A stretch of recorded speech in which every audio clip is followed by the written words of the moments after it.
মানুষ মানুষের জন্যে,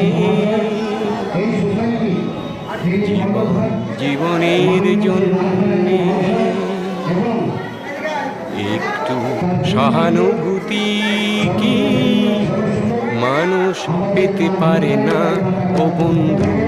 মানুষ মানুষের জন্যে, জীবনের জন্যে একটু সহানুভূতি কি মানুষ পেতে পারে না ও বন্ধু?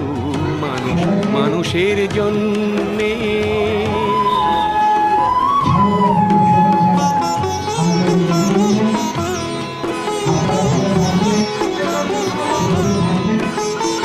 মানুষ মানুষকে পণ্য করে, মানুষ মানুষকে জীবিকা করে, মানুষ মানুষকে পণ্য করে,